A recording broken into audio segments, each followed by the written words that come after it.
There are two main things that you can do to get your digital product seen. That is SEO and marketing. Let me walk through what to do for each of these. First, SEO. This is a huge topic. I can do so many videos on this if you have additional questions, but to start, I would recommend tweaking your listing titles to be as specific as possible. On Etsy, you really want to be using all the space that they give you for your product title. So a good example of this is when you start out looking for an item to buy, like let's say I'm looking for wedding invitations. I might just start out by searching wedding invitations.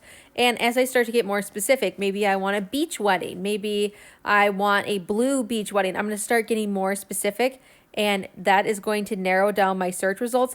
That is where you want your item to show up. So you want to be really descriptive and appeal to those niche instances where people are going to be looking for items like that, because the more specific it is, the closer they are to purchasing, because they really know what they want. When I first start out by looking, I have no idea what kind of wedding invitations I want, but once I get to the point where I'm like, blue beach wedding invitations, I am ready to buy.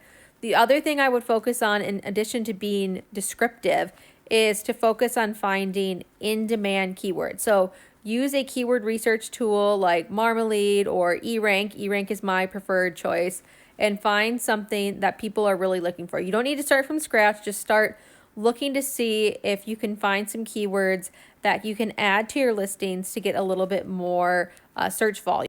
The next thing is marketing. Now, SEO, when you make these tweaks, I would only recommend making a couple tweaks at a time, seeing how they go, and just tweaking from there.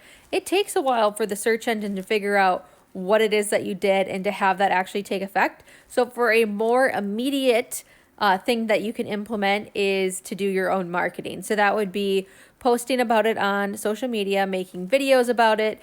You can add those videos even to your product listings and get kind of a double use out of them.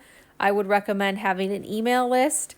These are all sorts of different things that you can start to do. I know it sounds a little bit overwhelming. I would pick maybe one or two of the things that I suggested. Start with that, see how it goes, and do not give up. Sometimes you might have a product that just isn't in demand or not selling, but odds are you can probably make some tweaks to either your marketing or SEO and get those listings seen.